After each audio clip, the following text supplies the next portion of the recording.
अस्सलाम वालेकुम। आज एक और क्वेश्चन लाया हूँ। अब यहाँ पर क्या करेंगे, 18 स्क्वायर रूट में है और डिनोमिनेटर में 2 स्क्वायर रूट में है और प्लस है 18 square root by square root 2।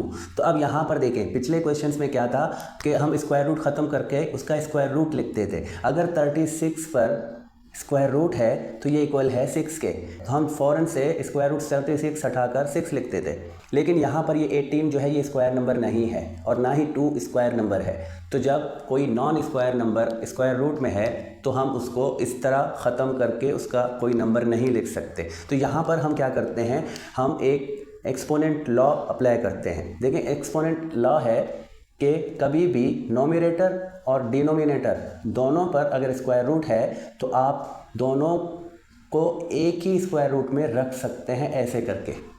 तो यहाँ पर इस पर और इस पर दोनों नोमिनेटर डिनोमिनेटर दोनों पर स्क्वायर रूट है, तो मैं 18/2 स्क्वायर रूट में करके लिख सकता हूँ ऐसे। तो यहाँ पर मैं ऐसा ही करूँगा। ऐसा करने से काम आसान होगा, आप आगे देखेंगे। तो यहाँ भी मैं यही काम करूँगा, दोनों को फ्रैक्शन बनाकर और एक ही स्क्वायर रूट में रखूँगा। अब ये फ्रैक्शन है तो इसको सिंप्लीफाई भी कर सकते हैं। ये 2 है, ये 18 है, तो 18 भी 2 के टेबल में आता है। तो जिस दोनों को डिवाइड करके सिंप्लीफाई करेंगे तो 18 को 2 से डिवाइड करता हूँ तो 9 मिलेगा।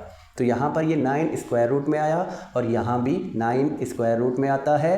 तो ये 9 अब एक स्क्वायर नंबर है। 9 एक स्क्वायर नंबर है, इसके पास एक ऐसा नंबर है जिस पर अगर स्क्वायर रखें तो वो 9 के इक्वल बनता है। देखें, 3 पर अगर स्क्वायर रखूं तो ये होगा 9 के इक्वल।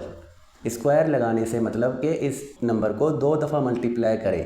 तो मैं अगर 9 को उठाकर 3 का स्क्वायर लगाकर इस तरह स्क्वायर रूट में लिखूं और यहाँ इसको भी ऐसे करूं, तो अब एक ही नंबर पर स्क्वायर और स्क्वायर रूट दोनों होंगे, तो वो दोनों एक दूसरे से कैंसिल आउट होंगे, जस्ट वो नंबर ही रहेगा। तो यहाँ पर भी मैं इन दोनों को एक दूसरे से कैंसिल आउट करूँगा तो 3 + 3 मिलेगा।